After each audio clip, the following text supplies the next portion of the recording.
Press, and I'd like to welcome you to today's webinar, Using Stages of Accomplishment, Workbooks in Treatment by Dr. Phil Rich. And before turning this over to Phil, I just want to take a moment to tell you a little bit about Neare Press and also a few housekeeping chores as well. For those of you who don't know Neare Press, our mission is to share the cutting-edge research and best practices emerging in our field. And unlike many other publishers, Neare Press is really a group of us professionals who will work with you in the field. So we really welcome your feedback, and we can accomplish our goals much better if we have your suggestions, your input, and feedback. So I think before we get started, though, I'd like to also take a quick poll and just to see how many of you have attended a Neare Press webinar before. And wondering, Tim, if you could launch the poll for me, that'd be great. And while you're taking the poll, just to say, for those of you who just can answer yes or no, that would be great. And if you're taking the poll, just want to also consider becoming a sponsor of our webinar series. And to become a sponsor, we'll talk a little bit more about that later, but you get actually access to the whole slate of our exciting new 2016-17 webinar series, which are now posted on our website. And as a sponsor, you're guaranteed a seat at every webinar. You can get free CE credits as well, and 2 Neare Press books. The cost for that is $98 for an individual, and also $250 for an organization. And Tim, have you been able to launch that? And do you have any results you can tell us about?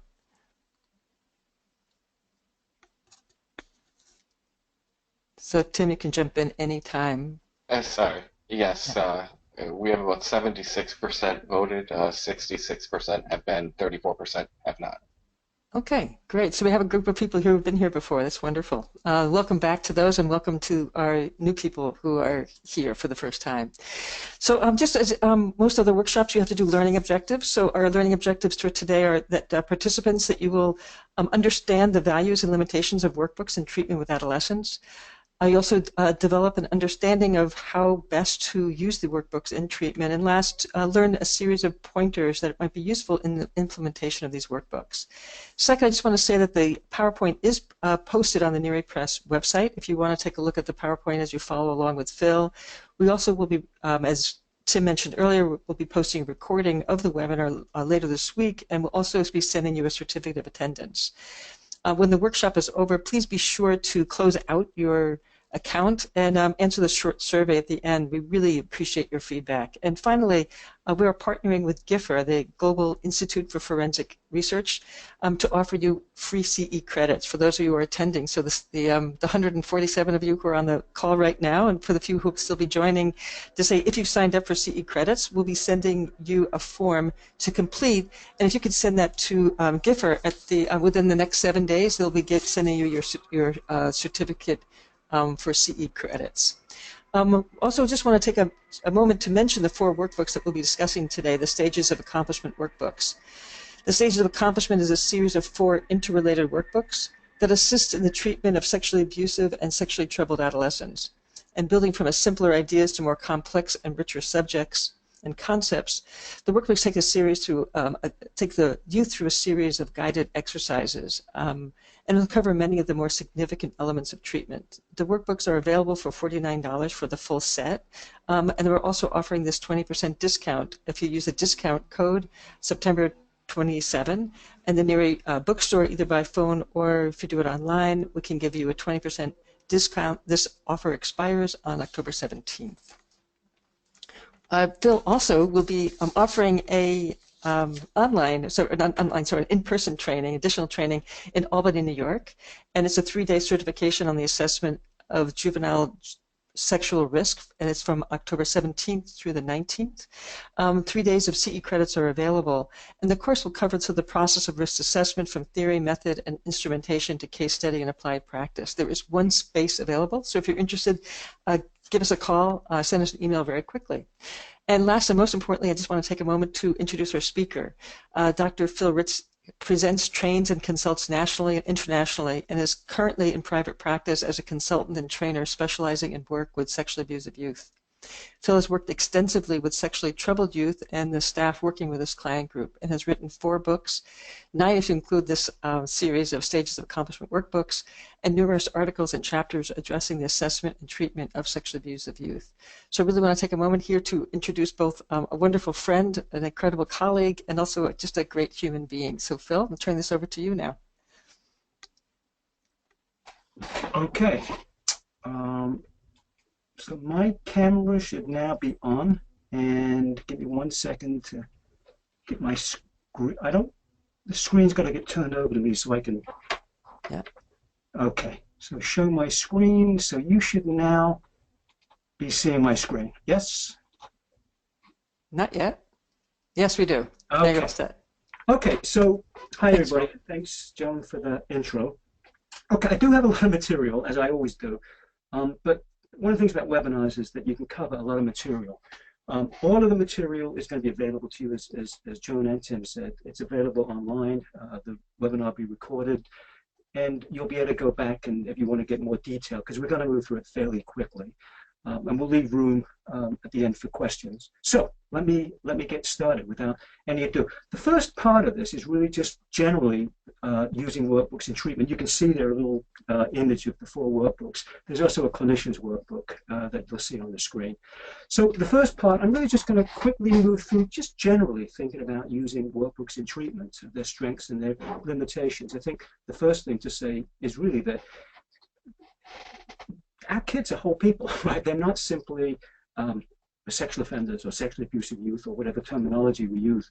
The workbooks that we have in our field, there's not too many of them. Stages, of course, is one set. There are others available. Stages is the one we're going to be mostly talking about today. But again, generally, we're going to talk about workbooks for the first few slides. These workbooks really address more than just sexually troubled behavior. They try to address lots of the issues that the kids that we work with face. These are kids who face lots of problems in many cases beyond just sexually troubled behavior. And most of these workbooks, especially as they've evolved over the last 10, 15 years, recognize that our clients are in fact whole people.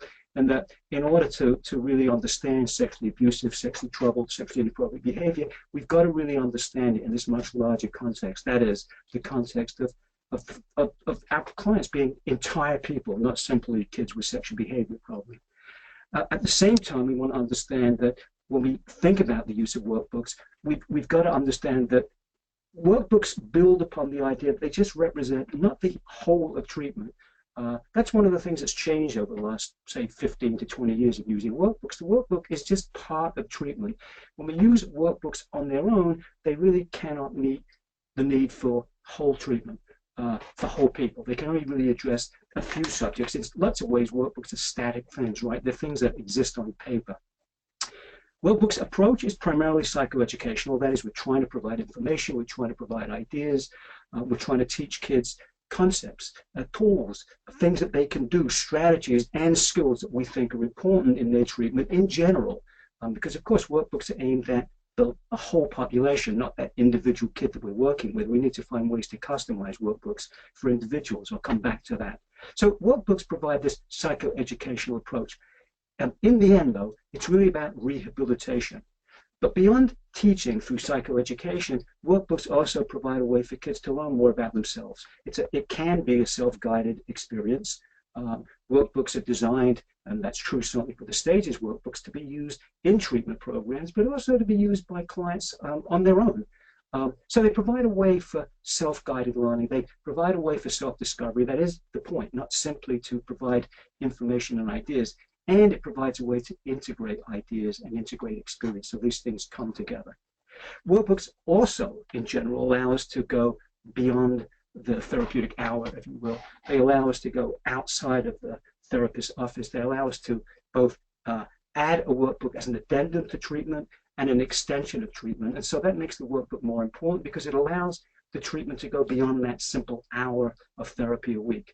When we think of workbooks as an adjunct or an addendum to treatment, we understand that workbooks provide a foundation for treatment. They extend that interactive face-to-face therapy session beyond that particular 1 hour, in which workbook ideas in that hour can be brought to life.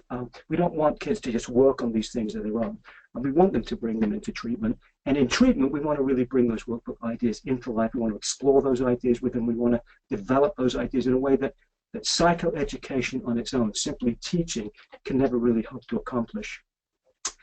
Basic ideas are taught through typically written exercises that are in the workbooks, not in every case, but typically through written exercises. And when kids have completed a workbook, kids can show themselves, they can show their families, they can show treatment staff, they can show their probation officers that are on probation, they can show folks who are in their life what they're learning about treatment and that they're involved in treatment in terms of important ideas that we want them to understand.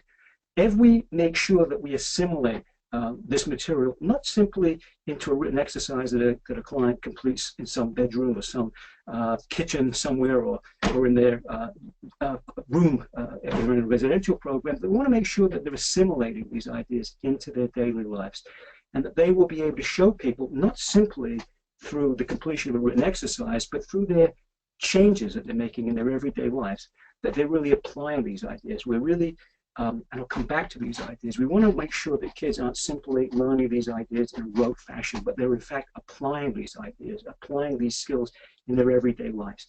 And that's really important, right? Application of these ideas, not simply writing it down, no matter how well written it is. We want to see application in behaviors, relationships, social skills, beliefs, attitudes, etc., etc. But this is important. The workbook is not the treatment. That idea of the map not being the territory. So we've got to ensure that as kids complete workbooks, we understand that's not the whole treatment. We've got to balance the use of a workbook against larger treatment gains. Over the years, many times I've heard kids say that doing their treatment is completing the workbook. And that idea that when the workbook is finished, somehow they're done with treatment. That's that idea of balancing the completion of the workbook, no matter how well done it is, against the application of those ideas, those treatment gains in their real life that we can see. We don't want to dampen their enthusiasm. We don't want to minimize their accomplishments, but we want to bear in mind that using the workbook, completing the workbook on its own does not mean that they've completed treatment or that they've been successful in treatment. Although, of course, being able to use a workbook, no matter what the workbook, thoroughly and well, is certainly an important element in treatment. So think of the workbook as a guided set of ideas, a guided set of exercises. Different workbooks will have different ideas and different exercises, although they all overlap to some great degree. These ideas, these exercises, these assignments, this psychoeducation helps to really standardize treatment in many ways for all our clients, and also structure treatment, but they need to be used within a larger treatment program if we're using it as part of the treatment program. And that larger program really needs to guide the treatment rather than have the workbook define the treatment itself. When we use workbooks as they're intended to be used, and this is certainly true of the Stages workbook, the workbook becomes just a part of treatment, not the whole of treatment. So that idea of don't mistake the map for the territory, and help our clients and their probation officers or their family members, other folks who are involved in the treatment, to also understand it's an element of treatment. This idea is important because even though these ideas that we're teaching, these written exercises, have a lot of value, we hope, that's the whole point, they help to, as I said earlier, build self-reflection skills, build self-knowledge, provide information, importantly, give kids a language that they can learn to help recognize their own problem areas, how to avoid those problem areas, how to work their way through them, things like seemingly unimportant decisions or high-risk factors or dangerous situations, and can help them to avoid problematic thinking, to recognize problematic behavioral cycles before they begin or before they progress too far, or, as it says here, avoiding problems completely. So they're important, but we've got this idea of parroting, right? The ever-present risk that kids are going to learn to mimic what they're being taught. They're going to be able to repeat what's being said in the workbook, and sometimes even not simply fooling us into thinking that they really understand these concepts, but even themselves thinking they really understood those ideas. Kids, for instance, and the same, of course, is true for adults, can learn everything you want to know about thinking errors, for instance, but it doesn't really mean that they understand these ideas in their own life, that they can really apply this information in their own life. So we want to constantly be aware of parroting. We've got to be aware that kids and adults, for that matter, have got to go beyond simply in a rote fashion, reciting back what they're learning. We've got to make sure they understand the material. Beyond that, we also want to understand that we've got to fit the workbook to the treatment program rather than building a treatment program around a workbook, which is something that we can do. We can help structure programs, but beyond that, we want to make sure the workbook fits the treatment program, because not everything in the workbook is going to is going to provide the kind of information perhaps that fits your program ideas. So we want to make sure that workbook material, when it doesn't fit the ideas of different individual clinicians or treatment programs, what differs from the ideas, can be shaped and used in a way that ensures that the workbook fits the program. We want to make sure there's an integrated fit between the workbooks. Let's use behavioral cycles as an example. Different programs perhaps don't use behavioral cycles, or if they do, they may not use the behavioral cycle that's included in the workbook. So we want to make sure there's an integration and not a split between the materials in the workbook and that larger treatment model. Again, the workbook is embedded into that larger treatment model. So we want to make sure that the workbook is not, that well-known quote, it's not the tail that wags the dog. So individual clinicians, treatment programs that use workbooks have got to figure out, there's no quick and easy way of doing that. The clinician's guide that I've mentioned before certainly helps with that process, but figuring out how do you adapt your treatment models to fit workbook ideas, workbook approaches, or the other way around, how to make sure that you're using workbooks so they fit in with the approach and the ideas of the treatment program. Don't let the workbook be the tail that wags the program. In addition, as I said before, workbooks are static. They are really aimed at, even though they can be individualized, they really are aimed at the entire population. But of course, it's a heterogeneous population. The kids that we work with are all different. They're not the same. They're different by age, cognitive development, their intelligence level, emotional maturity, their social standing, their social skills development, their learning styles, you name it. Youth vary widely. And so we, as individual clinicians, have got to take into account these differences or these potential differences among clients, ensuring that when we assign and discuss workbook material, we're aiming it at the cognitive, the developmental, the skill, and the psychological level of each individual client. So even though we're talking about a necessarily standardized, static workbook, in our use, and we'll come back and talk about that at least briefly. We don't have, again, an awful lot of time. We'll talk at least briefly about how to do that. We want to make sure that we work at the level of the client. In turn, that's going to increase the chances that the workbooks are going to be responsive to the individual client, and that increases the chances that kids are going to understand the material, be able to internalize that material, and experience success. But also, of course, it's a facet when we talk about individualizing treatment. This is exactly what we're talking about. We want to make sure that we fit the treatment to the individual. Some of you will be familiar with the R&R model, risk, need, and responsivity, 3 principles that ideally shape treatment. That's exactly what we're talking about here, making sure that treatment is responsive to the needs, the capacities, the skills, the social standing, etc., of each client. Here are those pointers that Joan talked about very briefly when we talked about some of the goals. These are general pointers for the use of any workbook, and if anybody's interested in more detail, because there's not a lot of detail here, even in these slides, just email me. I'll have my email up on the very last slide. There's more detail, but generally we'll go through these quickly. When you think about not simply the workbook that you've purchased to use, but the exercises or the chapters within each workbook, be selective, be judicious, make sure that you're making sure that the workbook exercises fit that particular individual client at his or her level, and in terms of their level in treatment at that time, if you will. Make sure that the workbook, even though it is a static thing, right, it's something that exists on paper, help to bring these ideas to life, help to bring these materials to life. That's why it's important to make sure that we bring workbooks into treatment sessions and not simply assign them outside of sessions. And on that very note, some workbook assignments should be completed in the therapy session. It's up to you to pick and choose which ones. But if you simply use sessions to complete workbook assignments, you're never going to get anything else done in treatment. On the other hand, if you only assign different workbook exercises to be used outside of the therapeutic hour, you're never going to really have a good handle on how your clients are using them. So think about using some of those workbook assignments and complete it with the client in the therapy sessions. Customized treatment, again, age, IQ, cultural differences, gender differences, differences in the level of treatment that somebody's been involved with up until that point. Make sure that treatment is going to match the client. And go beyond the workbooks. They are static, but expand upon the workbooks. You can create some of your own workbook exercises or worksheet exercises. Talk about the workbooks. Talk about the assignments. Go beyond the pages of the workbook so it's not simply, again, a static entity. And staying with that very idea, the workbook is boundary, right? It has a beginning, it has an end. In the case of the stages workbooks, there's 4 of them, but they come to an end. Go beyond the boundaries of the workbooks. Bring in additional material that seems relevant. Integrate, blend material.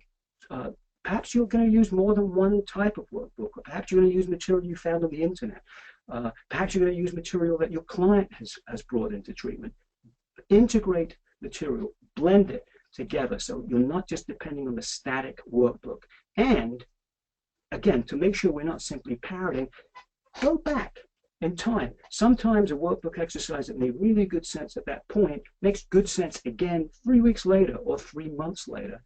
Perhaps the first time round our clients demonstrated rudimentary understanding of it, but 3 months later, let's go back, repeat the exercises, repeat that chapter, revisit it, keep the workbooks alive, and of course, pace workbook use. This is the same for treatment in general.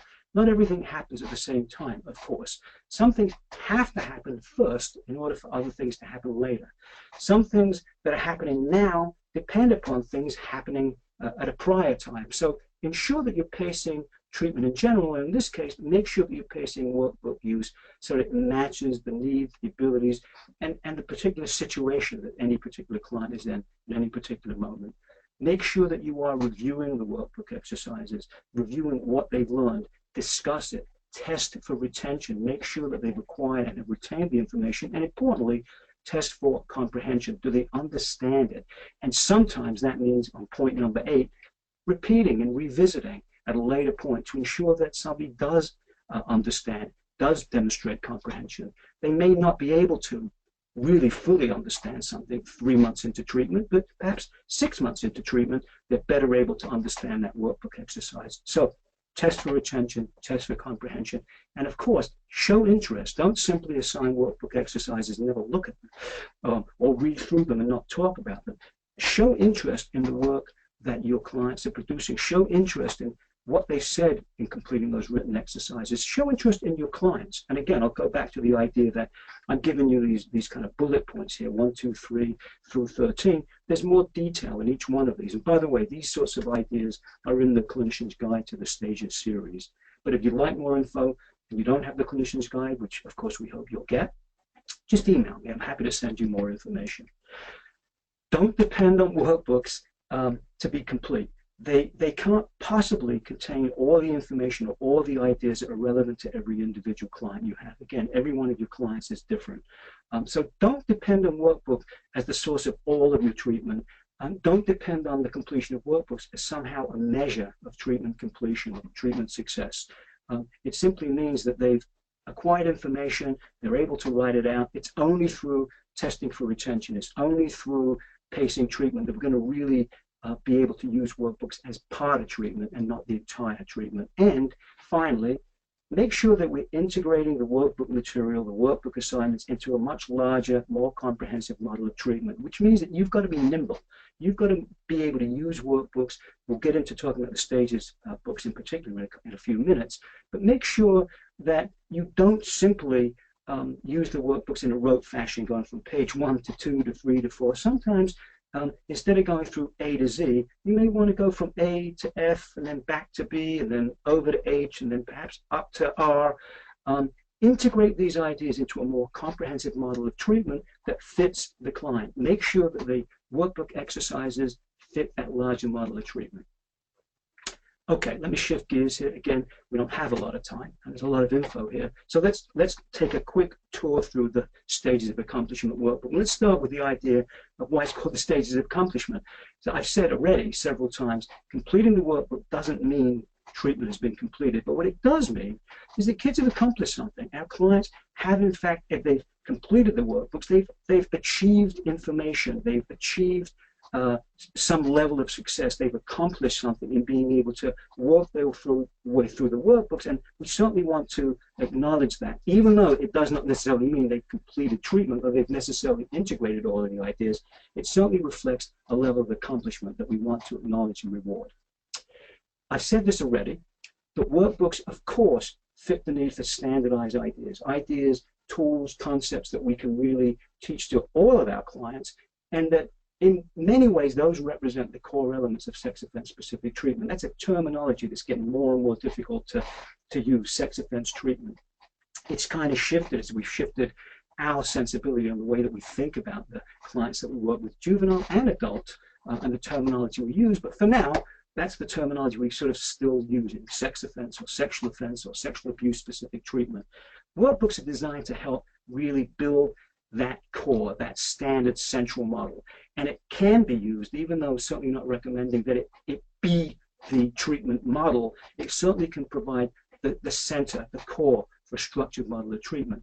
Standardized elements, standardized sequence if you use it in a stepwise fashion, although again, I recommend that you move back and forth as needed on an individualized basis, and it can provide a standardized core for a program of treatment, regardless of what workbook you use. At the same time, workbooks that can standardize treatment, we've got to make sure that we also are individualizing treatment, making sure that we're using the workbooks in a way that's customized for each of our individual clients based on their individual needs, et cetera, et cetera. Workbooks can certainly help to ensure that clinicians, although they're individualizing treatment, nevertheless are still focused on these sexually abusive, sexually troubled aspects of client behavior. Again, workbooks in general, and certainly it's true for the stages workbooks, go beyond just the sexually troubled behavior, but nevertheless, we want to make sure that they are focusing on the sexually troubled behavior that bring kids into treatment in the first place. We want to make sure that our clinicians using workbooks are talking about these common ideas, these common concepts, these common tools that are specific to the behavior we're treating, teaching that common language, not just to clients, but also to the families of clients, if the families are included in treatment, which is a really, really good idea and important to do. And that's also true for other providers who may be working with our clients, probation officers, other therapists outside of the program, for instance. Standardizing content, standardizing design, nevertheless, we can adapt workbooks to meet individualized treatment goals, making sure, again, that we fit the workbooks to meet the needs of kids at different points in their treatment, which again sometimes means going back and forth, going back to an earlier chapter. In the case of the stages workbooks, where there's 4 workbooks, even going back to an earlier workbook. Sometimes it might mean jumping ahead in time. One way or another, how the workbooks are designed really is going to depend on several different things. Your choice as the clinician of what exercises are you going to use, what reading are you going to assign to individual clients, and thinking about why. Why does it fit the client at that particular time? How do you actually sequence the workbook use? In the case of the stages workbooks, do you go from page 1 on workbook 1 all the way through to the last page of workbook 4 in that particular sequence, or do you sequence it in a different way? And how do you add to the material that's in the workbook? How do you go beyond that material? These are things that individual clinicians are going to have to decide based upon their clients and their particular application of the model. The principle is that these workbooks add to a model of treatment, but that model of treatment is more than simply the information contained in the workbooks. We've got to individualize treatment for every individual client. I work with clients who aren't ready for workbooks. I can certainly assign them, but it doesn't mean they're going to do the workbook exercises. And if they do the workbook exercises, it doesn't mean they're going to really understand the exercise or are going to really work on it in a way that we want them to. Let's talk a little bit about applying it in the environment. The treatment environment, and I'll again briefly go through the structure of the workbooks in a few minutes. We've got a lot of written exercises. There's a lot of information in there. There's a lot of written exercises. There's a lot of thinking points that I'll come back and talk about a little bit. The thinking points are points in the written material that we want to stop at and encourage our clients to think about. what's going on? What have you learned so far? Where are we at? Here are some highlights. If this was a book, there might be those little sidebars that can really bring out some of the material. So the thinking points are important, but through those exercises, through those thinking points, the idea of the workbook is to provide that means for self-reflection, self-discovery, and how do you learn, and importantly, how do you practice these new skills? How do you bring them into the awareness of clients? Each exercise, each thinking point varies in content, varies in approach. The workbooks have different exercises at different points that look very different from one another, and they are intended for different purposes in the therapeutic process. Again, the idea that the process is paced and it moves along. Treatment is unlike the workbook, which is static, treatment is dynamic and it shifts and it moves. So part of the art and part of the skill of therapy is knowing when do you help different clients tackle the issues they're facing? What's the proximal moment at which you're ready to tackle a particular issue? Part of the art of knowing how to use the workbook, part of the skill of therapy is knowing when and how to tackle those issues with clients. So in using the Stages workbooks, you've got to be familiar with the workbooks. You have to read them. You have to know them. Again, when you buy the package, it comes with the Clinician's Guide, which is intended to help you understand the material, but there's really no substitute for really making sure that you yourself have read through the workbooks carefully so that you are familiar with those workbooks, how they're structured, what each workbook in the series contains, what's the approach of the workbooks, and what do those written exercises look like? What do those thinking points look like? When they're likely to be useful for any individual client? When is the client ready to not simply tackle the work, but as it says here, meaningfully tackle the work? When do you repeat an assignment or an exercise? Is it a month later, or is it the same day? Or when is it productive to complete or not complete certain material? Sometimes pushing a client to complete a chapter or an exercise may simply not be productive, and it may even be counterproductive. We don't want to be forcing, if you will, treatment onto kids. We want treatment in general to be collaborative and a partnership. We want to ensure that the workbooks are experienced by our clients as actually useful to them and not simply homework that they hate doing. The workbooks, the 4 of them in this case, are intended to be integrated whole, but to really be clear, they are not a treatment manual. We actually don't have any treatment manuals for work with kids with sexual behavior problems. Manualized treatment is very different. The workbooks are not intended to be a manual. They shouldn't be thought of that way, and they shouldn't be used that way, and that is true for all workbooks. They are workbooks. They're meant to help treatment. They're meant to add to treatment. They're meant to provide basic ideas, but they're not meant to define treatment. They're not meant to drive treatment, and they're certainly not meant to manualize treatment as a stepwise process that's going to be the same in every particular case. So be aware, these are not treatment manuals, and that's true for all workbooks that are out there. They're workbooks. They help treatment. The Stages of Accomplishment workbooks, as we've said, are interrelated workbooks going 1 through 4. They are intended to be written for, be used by adolescent boys, low average to above average intelligence, primary language is English, who of course have engaged in sexually abusive behavior or sexually troubled, sexually inappropriate behavior. That's who it's designed for. For the most case, these kids are going to be in residential care, but in many cases they're going to be in outpatient community treatment as well. The most comprehensive use and probably the greatest value of any workbook is probably in conjunction with residential treatment or group care treatment, because treatment in those environments is much more comprehensive, of course, than can be possibly achieved in an outpatient program where a client comes in perhaps for 1 hour a week of individual session or 1 group a week. They certainly can be used there and are designed to be used in an outpatient setting, but they're really going to have the greatest facility and use for kids who are in group care, congregate care kinds of settings, because that treatment is much more comprehensive, and all workbooks are intended to be comprehensive, and that's certainly true for the Stages workbooks. Each workbook is built on a sequence. Again, not only can you jump around, but I encourage you to jump around to make the workbooks fit, but nevertheless, the workbooks were designed in a particular sequence. They move from basic material that's not particularly intensive, that's more educational, to material that ultimately becomes more sophisticated, more complex, more detailed. Each workbook builds on the prior workbook, and each workbook is intended to set the foundation for the following workbook. Although, again, I want to be clear, you can use these workbooks out of sequence. They can't each be used as standalone elements of treatment, which again means that you need to know the material ahead of time so that you're familiar with each workbook. And you can use them out of order. You can go from workbook 2 to workbook 1, or you could start with workbook 4. Again, they're intended to be used in a sequence, but that's only in the most general way. They were built that way, but at the same time, you've got to be able to customize them. Different populations. Now, I said these were really designed for adolescent males, average IQ, primary language English. The problem with that is, of course, we've got sexually abusive females, young women, girls. We've got pre-adolescent kids. We've got kids who are cognitively lower functioning or intellectually disabled. The workbooks really were not designed for that population because each of those populations, if you will, differs from that average adolescent boy that I described. And each of those populations differ from one another.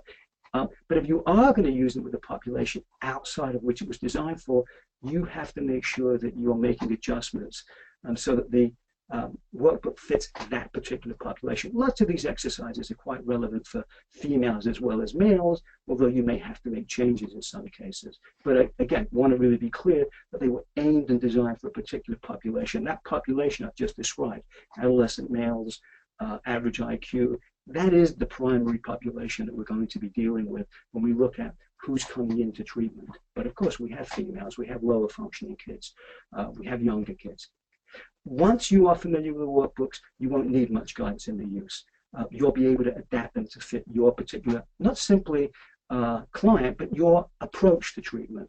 That clinician's guide that I've mentioned several times is going to help you to think about, become acquainted with the workbooks as a whole, also the workbooks, these workbooks in general, and also how do you use workbooks as part of a larger approach to treatment. The stages workbooks, when you think about applying them in a treatment setting, they were meant to help kids learn new information. They were meant to help them to think about, to work through, to address elements in treatment, including, as I've said several times, a way to reflect on their own lives, to become more self-aware. We've got those written exercises, we've got those thinking points. These things are intended to provide a means for self-discovery and the acquisition of new ideas, as well as practicing skills. They vary in content, they vary in approach. Different exercises in different books are intended for different purposes, but also intended for use at different points in the treatment process. So, quickly going to go through an overview. Each of the interrelated workbooks builds upon the previous one. Previous workbooks provide a foundation. The workbooks move from thinner, workbook 1 is quite thin, to workbook 4, which is quite chunky. So the length, the depth, the complexity, as well as the length of particular exercises. The workbooks are meant to be user-friendly.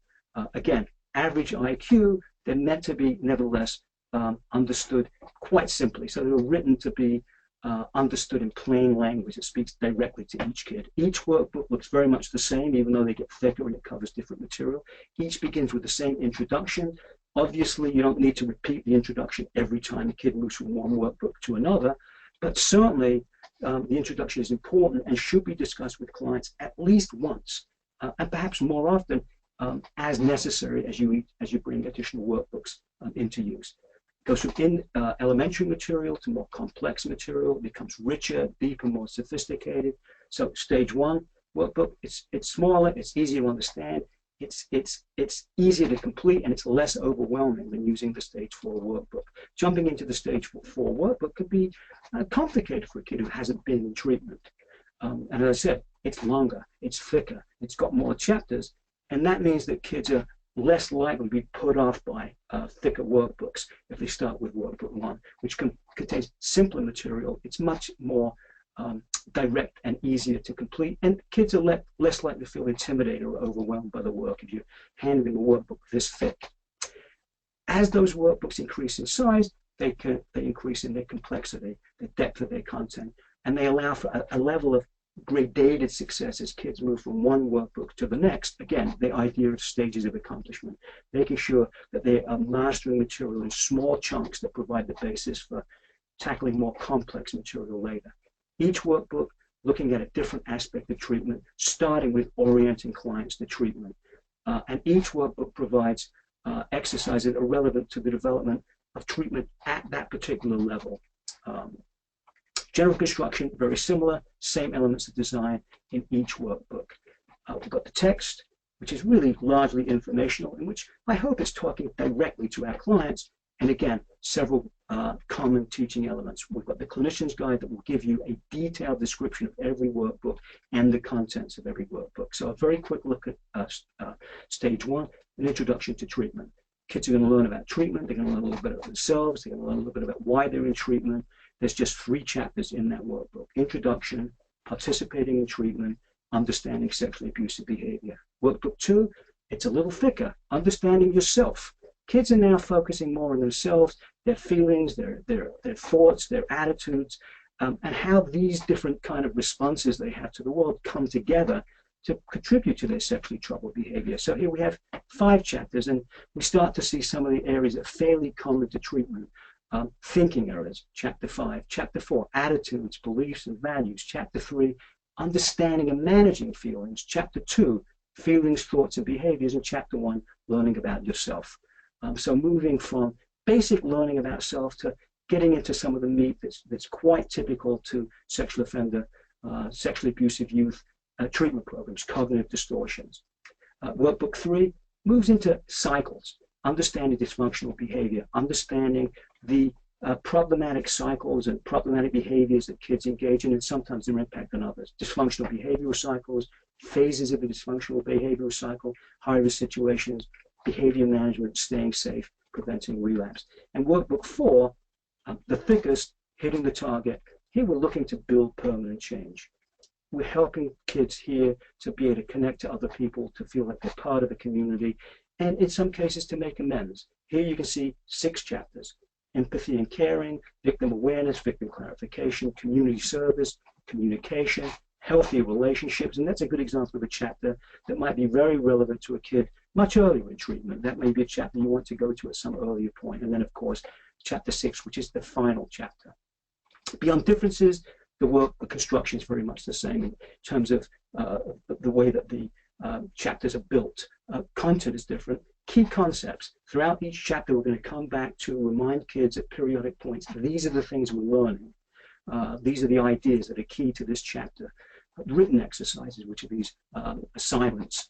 What have you learned? Review questions and learning exercises. And if you choose to use it that way, a staff review. The best approach to understanding and assigning those workbooks is, again, to become familiar with each workbook, the workbook series as a whole, and the exercises within them. You may choose to assign particular exercises. It's likely that you're going to really assign whole chapters rather than just simply an exercise, or perhaps sections of chapters. Again, you can move around, but only if you know the material yourself. Different types of exercises. Some clinicians might pick certain exercises independently of a chapter, or even independently of the text. But the exercises, although they are designed to be used in a sequence, if you use them as standalone exercises, it's really not recommended unless you really first use the exercise as it's designed, meaning it's part of a chapter, or at least that section within the particular chapter. So we encourage you to use standalone, if you will, exercises only when they've really been previously completed and you're reassigning them. You may reassign them for any number of reasons. You want to go back and revisit, or perhaps it wasn't very well done the first or second time around. At a later point in treatment, it may well be worth coming back and revisiting and completing that exercise again, perhaps from a more sophisticated perspective. It keeps the workbooks alive when you revisit exercises. It helps to both test for and build comprehension and retention. It makes sure the workbook isn't just a static thing that just disappears into the past as the treatment journey completes. There's a series of in the Clinician's Guide, a series of appendixes. Here's what they look like briefly. Alternative to the dysfunctional behavioral cycle that's in there. It's a one safe step at a time model that was designed for younger kids or kids who have greater intellectual challenges. Similarly, a simplified version of the dysfunctional behavioral cycle. Those key concepts that I described, they're all in that single appendix so that you can get them in one particular spot, and a list of all the thinking errors. Appendix E, 3 stages of thinking errors, so we go beyond simple models of thinking errors, 3 stages of cognitive distortions, healthy and unhealthy relationships in Appendix 4, and there's a series of tests if you choose to use them. So the appendix includes 4 tests, 1 for each book. They're not mandatory by any means. It's simply another option for the clinicians. They give questions to be completed, a series of definitions to be completed, by each client, and they're entirely optional. They're entirely up to you to decide whether you want to use them. And of course, in the appendix, in the clinician's guide, you get the answers. That's just a simple look at what it looks like. I don't know how well you can see it there, but it's just a simple example. That's just one page of the stage 1 test.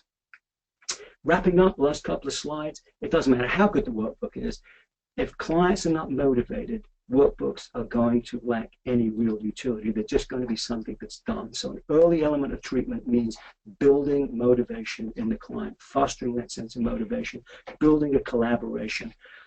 Unless the client is motivated internally, it's unlikely that any workbook is going to provide them that level of motivation to make sure that treatment actually has some meaning. So motivation, in every case, is going to be key to any kind of gains in treatment. And that usually needs to be developed outside of the workbook itself through the relationship, that collaborative partnership with the clinician.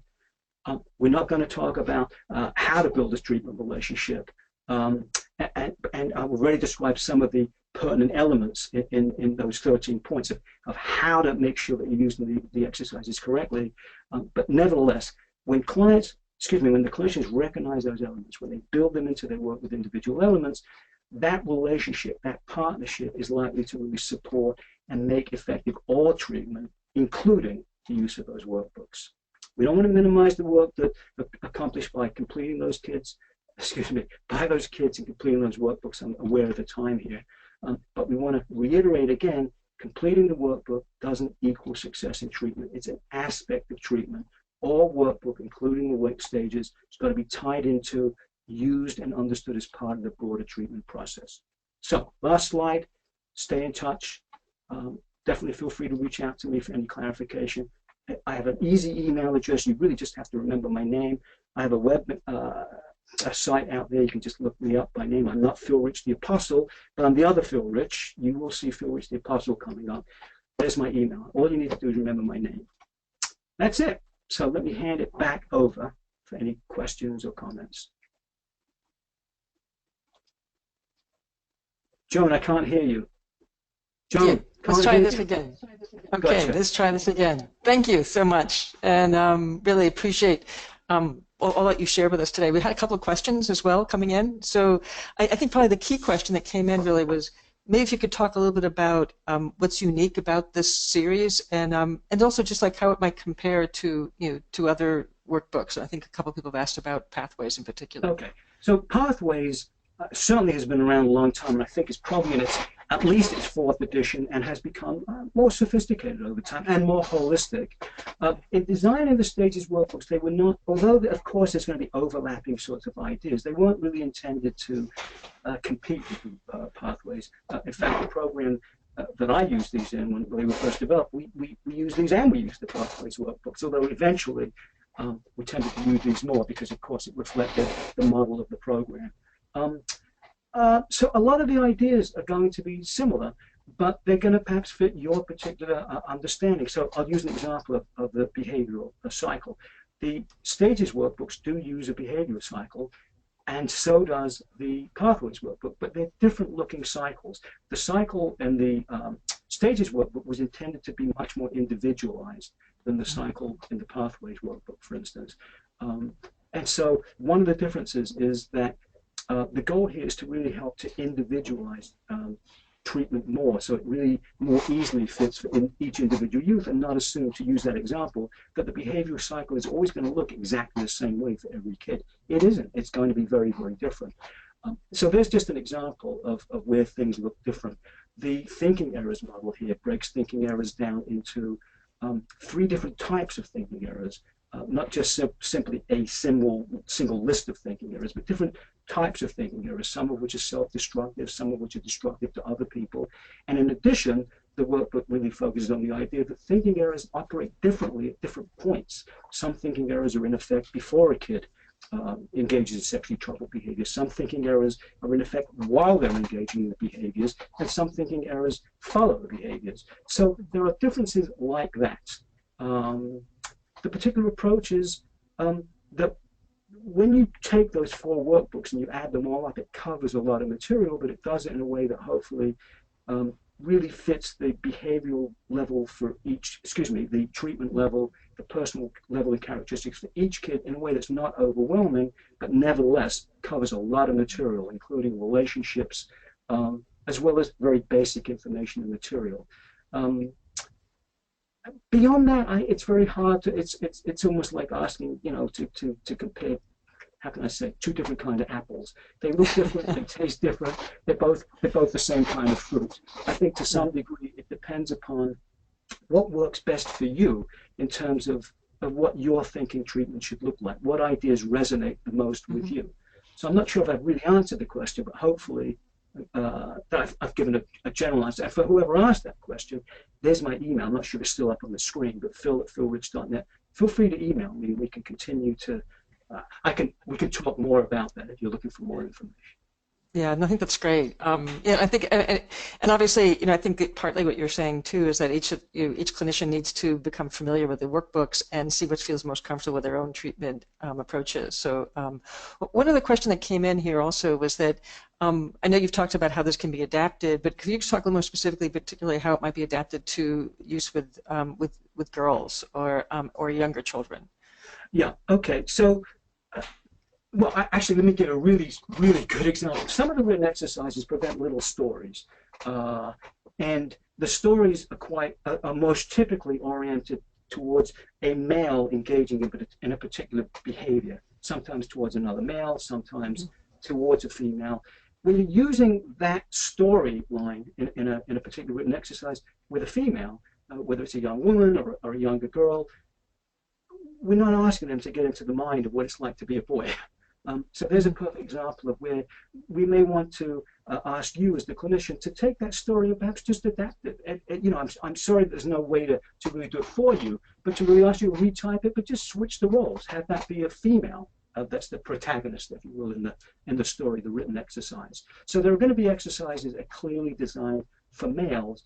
The basic content, I think, will be exactly the same, though. That is to say, trying to understand how you might, as a client, behave in this particular situation, or getting into the particular thinking of that particular client. At the same time, there are other exercises, using that as a good example, of where it may be perfectly relevant for that young woman to be thinking about how that male might have been thinking, and then perhaps add a little bit to that to ask, how might you behave in a situation like that?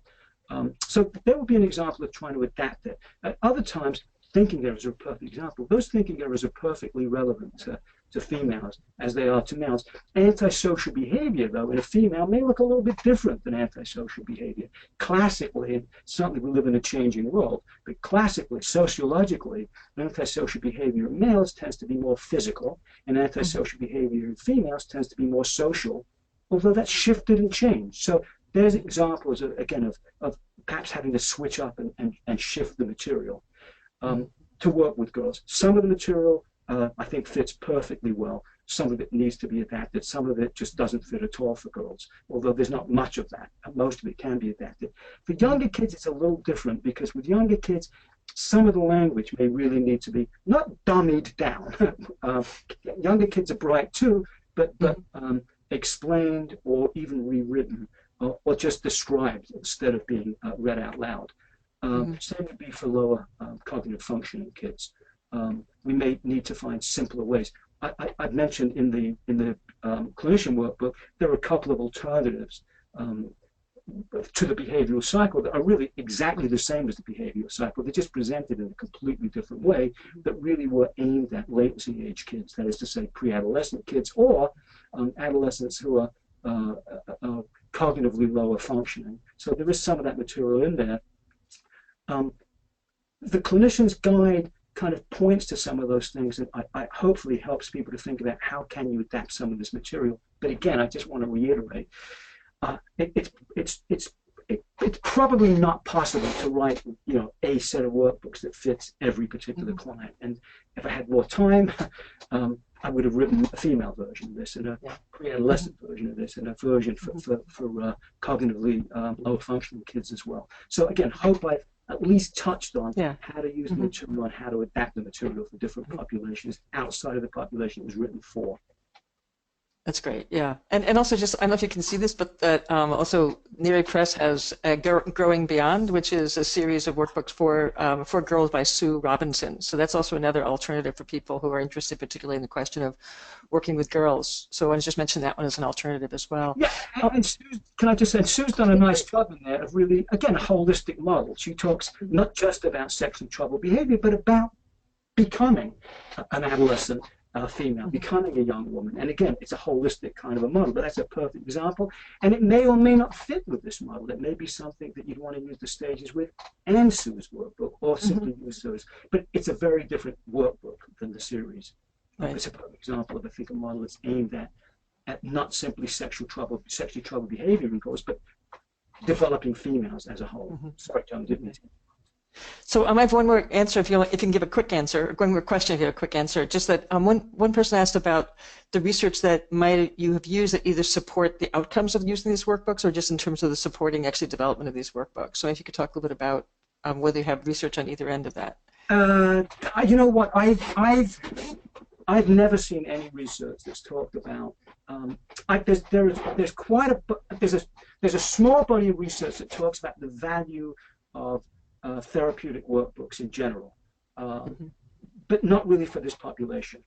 You know, the stuff you'd find at Barnes and Nobles, for instance. You know, you go and look for workbooks where these things really. There's a small body of research that talks about client responses, but that's more typically aimed at people who are really interested in self-help, and that's why they're using workbooks. They're not necessarily assigned to them.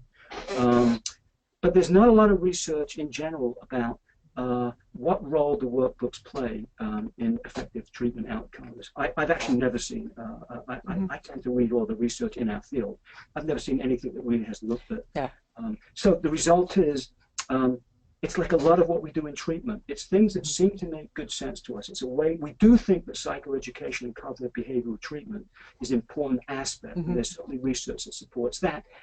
Workbooks like this sort of fit that model in that much of what they present really is part of cognitive behavioral treatment, but there's nothing really that supports the use of workbooks as particularly effective. And at the other end of that, all of the material that's built into the research at the development end is really kind of based upon the common ideas and thinking in our field, some of which is supported by research, but nothing that you could sort of say, this particular body of research, it's built upon the research that's out in the field in general. What are the things that we think are important to cover in treatment?